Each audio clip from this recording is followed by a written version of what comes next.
toujours aimé être fort.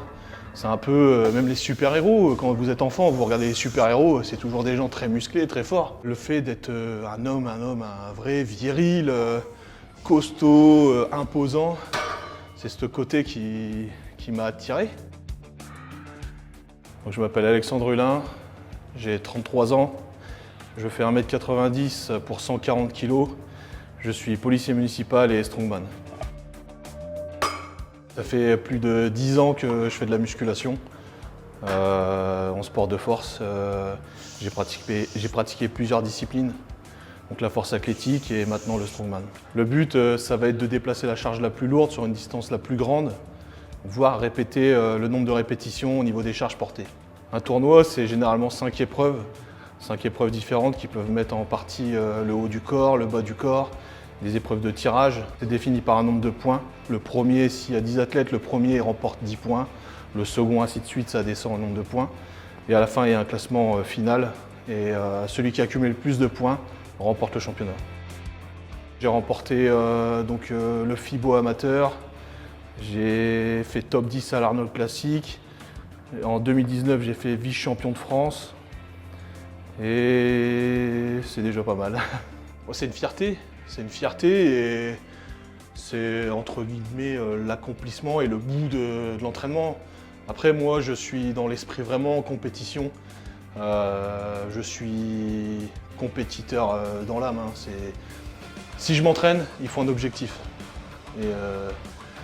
Parce que je ne me vois pas m'entraîner sans objectif, sans but à atteindre. Donc moi, c'est compétition, j'aime pas perdre. Donc là, on est déjà à 230, il y a la poids de 25 et des poids de 20. Donc plus la barre qui fait 20 kg, on est déjà à 230 kg.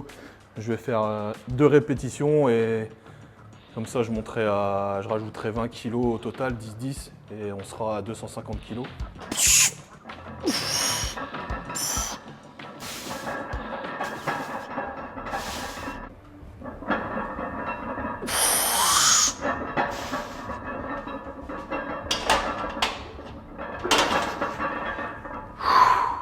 Tu vois, j'ai eu du mal à reposer, c'est extrêmement dangereux parce que la barre, comme elle cintre, j'ai touché les taquets, donc c'est un sport qui reste très dangereux. Et le dos, si vous n'avez plus de dos, c'est terminé. Donc je la prends comme ça. Donc en fait, la barre, elle est posée sur les trapèzes, donc sur le haut du dos. Elle est posée sur les trapèzes.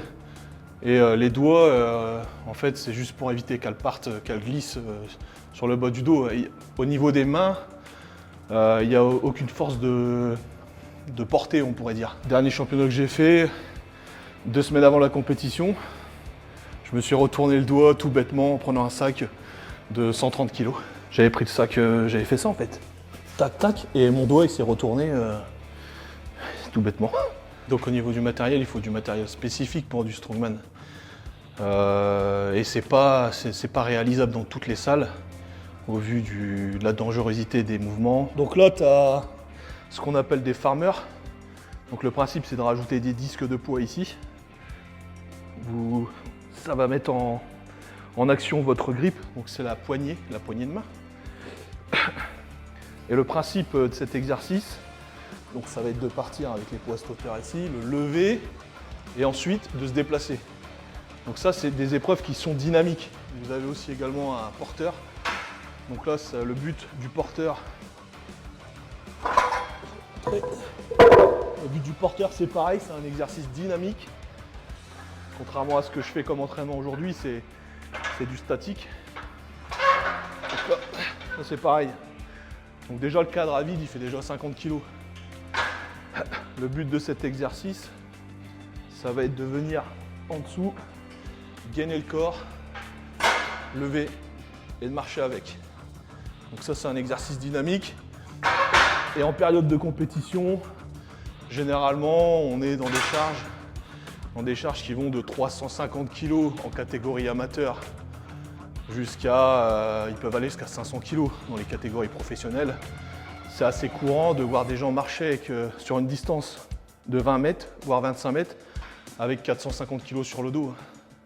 Parfois, ils utilisent même des motos, ils mettent des motos et ils viennent installer des structures spécifiques. Et là, ils installent des motos et 2 motos, une moto de chaque côté. Et les mecs, c'est parti, ils galopent avec 500 kg sur le dos.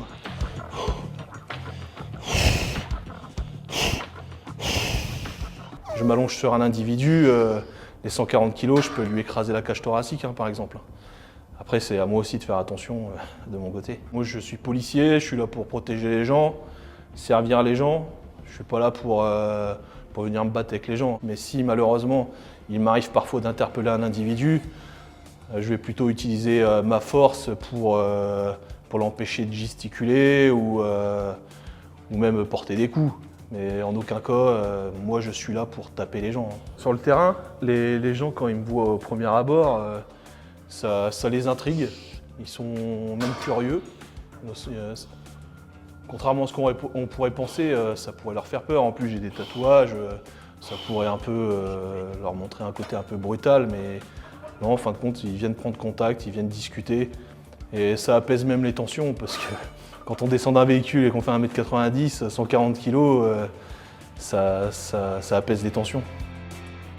J'aimerais encore progresser au niveau de mes performances. Je compte bien progresser de toute manière. En gros, j'ai pas d'objectif de carrière.